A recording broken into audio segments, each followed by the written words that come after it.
तो जितने भी लोग इस वीडियो को देख रहे हैं उसमें से काफी ज्यादा लोगों को ये पता है कि स्मार्टफोन डिस्प्ले दो ही तरह की होती है, एमोलेड और आईपीएस एलसीडी। बाकी ये जितने भी होते हैं ओलेड, सुपर एमोलेड, ये सिर्फ एक्सटेंडेड वर्जन होते हैं एमोलेड के। और कुछ लोग थोड़ा बड़ा चढ़ा के भी बोलते हैं जैसे कि लिक्विड रेटिना, XDR, ऐसा कुछ करके भी बोलते हैं एप्पल स्टफ। तो रियल लाइफ डिफरेंस सबको पता है कि हाँ भाई एमोलेड में ब्लैक्स बहुत ज्यादा डीप होते हैं, उसके कलर्स बहुत ज्यादा अच्छे होते हैं, आंखों को दिखने में अच्छा लगता है। लेकिन ऐसा होता क्यों है, मतलब बैक एंड में ऐसा क्या हो रहा होता है जिससे हमें ये फर्क दिखता है? इन सब के पीछे की साइंस को समझेंगे क्योंकि प्रैक्टिकली सबने देखा हुआ है कि हाँ एमोलेड अच्छा होता है, लेकिन थ्योरेटिकली वो क्यों अच्छा होता है, पीछे क्या हो रहा होता है, उसके बारे में बात करेंगे। तो चलो फिर शुरू करते हैं एमोलेड से। सबसे पहले देखो नाम के एंड में क्या आ रहा है, AMOLED।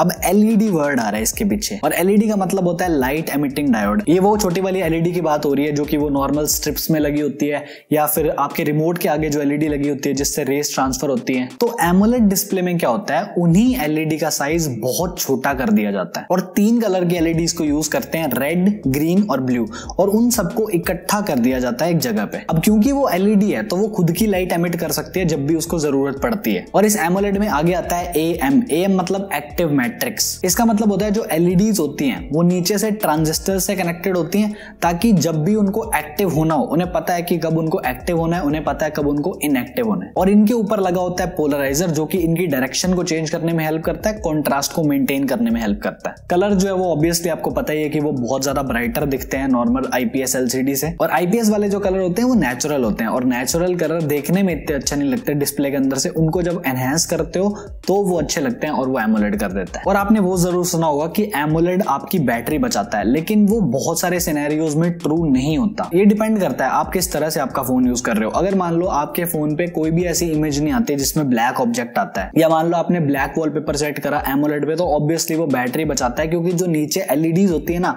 वो कंप्लीटली बंद हो जाती है, क्योंकि उन्हें पता है ब्लैक कलर चाहिए तो ब्लैक तो अगर हम नहीं जलेंगे तो ही आ जाएगा। इसलिए कहते हैं एमोलेड में आपको प्योर ब्लैक मिलता है क्योंकि नीचे लाइट्स नहीं जल रही होती, जबकि आईपीएस में उल्टा होता है, उसकी बात हम तब करेंगे। तो अगर आप ब्लैक के अलावा कोई भी कलर की बात करते हो तो एमोलेड ज्यादा बैटरी कंज्यूम करता है। ये तो होगी थोड़ी बहुत एक्सप्लेनेशन। अब इसके साथ बहुत सारी प्रॉब्लम्स होती हैं और आईपीएस से ज्यादा प्रॉब्लम्स आती है एमोलेड के साथ। तो एमोलेड के अंदर होती है स्क्रीन बर्न की प्रॉब्लम। अब ये क्यों होती है और ये क्या होती है इसके बारे में बात करते हैं।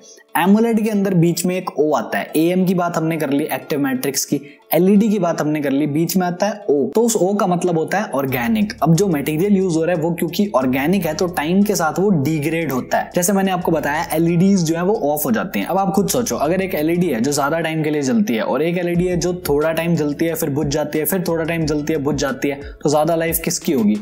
जो वो फ्लक्चुएट कर रही है। जैसे मैं आपको एक एग्जांपल से समझाता हूं। अब नीचे का जो पार्ट है आपकी स्क्रीन का वो ब्लैक है और ऊपर के पार्ट पे कोई भी कलर आ रहा है। तो एमोलेड के अंदर क्या हो रहा है, जो नीचे के पार्ट के जो LEDs हैं वो बंद हो चुकी हैं और ऊपर की पार्ट की जल रही हैं। तो अब ऑब्वियस सी बात है क्योंकि नीचे के पार्ट की LEDs नहीं जल रही तो उनकी लाइफ थोड़ी बढ़ जाएगी, क्योंकि अगर यही प्रोसेस बार बार रिपीट करा जाएगा तो ऑब्वियसली ऊपर वाली LEDs की लाइफ कम हो जाएगी। तो जो LEDs हैं वो पुरानी हो जाती हैं, उनकी लुमिनेंस कम हो जाती है। लुमिनेंस यानी कि आप सिंपल भाषा में समझो तो चमक जो है वो कम हो जाती है। तो उन LEDs से जो वो कंसिस्टेंटली लाइट नहीं निकलती, बहुत ही वेरी करती है वो, इसकी वजह से आपको स्क्रीन बर्न की प्रॉब्लम मिलती है। और ये जो स्क्रीन पे काफी सारे फोटोज जो है वो छपे रह जाते हैं अगर आप ज्यादा देर के लिए कोई चीज खुली छोड़ते हो तो। और यही रीजन है जब आपको ऑलवेज ऑन डिस्प्ले आप लगाते हो किसी सुपर एमोलेड डिस्प्ले पे तो वो हिलती रहती है। वो एक पिक्सल भी इधर उधर शिफ्ट होगी, आपको पता नहीं लगेगा, लेकिन वो एक पिक्सल शिफ्ट होती है। वो इसलिए शिफ्ट होती है ताकि सारा लोड एक सिंगल LED पे ना पड़े और time to time LEDs change होती रहे ताकि लाइफ स्पैन इक्वली मेंटेन हो सके। डायरेक्ट सनलाइट में सुपर एमोलेड की जो ब्राइटनेस है वो कम होती है। ये मैंने खुद ने एक्सपीरियंस करा है। ऑल्दो ये डिपेंड करता है डिस्प्ले की क्वालिटी कैसी है, मैन्युफैक्चरर आपको कैसी डिस्प्ले दे रहा है, उस सारे फीचर्स पे भी डिपेंड करता है। बट जनरली ऐसा होता है कि सुपर एमोलेड की जो ब्राइटनेस है वो मुझे कम लगती है बाहर। और आपकी आंखों के लिए भी जो ज्यादा हार्मफुल होती है वो एमोलेड ही होती है क्योंकि इसमें फ्लिकरिंग होती है। जब आप इसकी ब्राइटनेस को लो करते हो ना तो इसमें फ्लिकरिंग होती है। ऑल्दो वो नॉर्मल आइज को विजिबल नहीं होती लेकिन उसमें फ्लिकरिंग होती है। ऑल्दो इस चीज को फिक्स करा जा सकता है, कुछ सॉफ्टवेयर आते हैं, लेकिन उससे क्वालिटी कम हो जाती है स्क्रीन की। तो उसको तभी यूज करना चाहिए जब आप एक्चुअल में बहुत ज्यादा कम ब्राइटनेस पे, जैसे रात को अगर आप कुछ देख रहे हो तब उसको यूज करना चाहिए। इसीलिए कुछ फोन्स के अंदर डीसी डिमिंग का भी ऑप्शन मिलता है सो दैट कि आप उस चीज को कंट्रोल कर सको। तो अब सुपर एमोलेड क्या होता है? देखो मैं ये बोल के बिल्कुल नहीं छोड़ूंगा कि एमोलेड का एक एनहांस वर्जन होता है उससे बेटर होता है। ये ऑब्वियस सी बात है, इसके अंदर काफी ज्यादा इंप्रूवमेंट्स है तभी ये बेटर माना जाता है। तो वो इंप्रूवमेंट्स मैं आपको बताता हूँ। देखो एमोलेड के अंदर क्या होता है, ये स्क्रीन है आपकी और इसके ऊपर एक लेयर आती है। अब वो लेयर क्या करती है, आपके टच को रिकॉग्नाइज करती है। जब आप टच करोगे तो वो लेयर को पता लगता है कि हाँ भाई आपने टच किया है। तो इससे होता क्या है, डिस्प्ले की थिकनेस बढ़ती है क्योंकि ऊपर एक और लेयर आ गई। तो फिर हुआ क्या, सैमसंग ने बनाया सुपर एमोलेड। तो उसने क्या किया, स्क्रीन के अंदर ही उस लेयर को डाल दिया सो दैट कि उसकी थिकनेस को कम करा जा सके। और फिर सैमसंग ने उसको अपने नाम पे करवा लिया कि सुपर एमोलेड। जहां भी नाम आएगा वहां पे लोगों को पता होना चाहिए कि ये सैमसंग की डिस्प्ले है। और सुपर एमोलेड जो है वो 20% ब्राइटर होती है एमोलेड से और 20% बैटरी एफिशिएंट भी होती है। अब बात करते हैं आईपीएस एलसीडी डिस्प्ले पे। तो पहले एलसीडी समझो, एलसीडी होता है लिक्विड क्रिस्टल डिस्प्ले। तो इसमें होता क्या है, इसके अंदर होते हैं क्रिस्टल्स और उन क्रिस्टल्स के अंदर से हम करंट को पास करते हैं और उन क्रिस्टल्स के पीछे होती है एक बैकलाइट।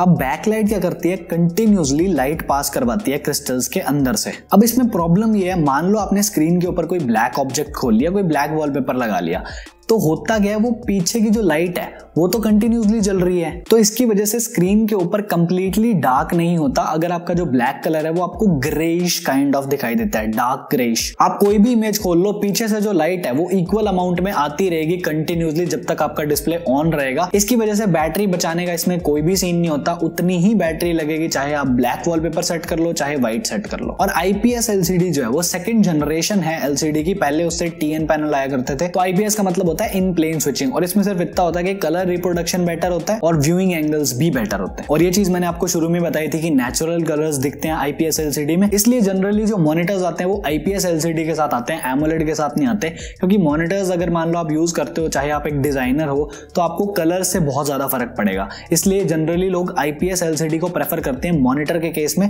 जबकि फोन्स के केस में लोग एमोलेड को प्रेफर करते हैं क्योंकि उसमें लोगों को जितना अच्छा दिखे उतना अच्छा रहता है। अब आईपीएस के साथ भी बहुत सारी प्रॉब्लम्स है। एक तो वही होगी कि हाँ एमोलेड इससे बेटर दिखती है और एक इसमें बैटरी भी इक्वल अमाउंट में कंज्यूम होती है, बट वो डिपेंड करता है यूजेज पे। लेकिन इसमें एक और चीज होती है, उसको बोलते हैं इमेज रिटेंशन। ये ऑलमोस्ट सिमिलर चीज है स्क्रीन बर्न जो एमोलेड में हमने डिस्कस किया था, लेकिन इसमें क्रिस्टल्स के साथ गेम होता है। जैसे इसमें एक क्रिस्टल जो होता है ना, उसकी पोजीशन थोड़ी सी चेंज हो जाती है और उसके बाद वो कोशिश करता है कि वो नॉर्मल स्टेट में आ जाए, इसलिए इस चीज को टेम्पररी बोलते हैं। वो क्रिस्टल जब तक अपनी नॉर्मल स्टेट में आएगा उसके बाद चीजें ठीक हो जाएंगी। बस वो क्रिस्टल थोड़ा सा रोटेट हो जाता है और उसके बाद वो सीधा हो जाता है अपने आप। अगर आप इमेज बहुत ज्यादा चेंज करोगे ना तो उसकी एक्सरसाइज होती रहती है और वो चेंज हो जाएगा। और स्क्रीन ब्लीडिंग के इश्यू के बारे में तो ऑलमोस्ट सभी को पता होगा। आपको पता ही है आईपीएस के ऐसे बगल में से ये व्हाइट सी लाइट दिखती रहती है और ये तो ऑलमोस्ट सभी आईपीएस पैनल्स के साथ होता ही है। बाकी अगर आपको डिफरेंस देखना है तो ये देखो, स्क्रीन आपकी ब्लैक है कंप्लीटली। अब जिनका एमोलेड है उनको तो ये लगेगा कि फोन लॉक्ड है, चाहे आप लॉक बटन दबा के देख लो 1% भी डिफरेंस नहीं मिलेगा आपको। लेकिन जो आईपीएस वाले हैं उनको फर्क दिख जाएगा। और बाकी ऐसा भी नहीं है कि 15,000 के फोन में अगर एक एमोलेड है और 1 लाख के फोन में अगर एमोलेड है वो दोनों सेम होगी। डेफिनेटली ऐसा नहीं होगा,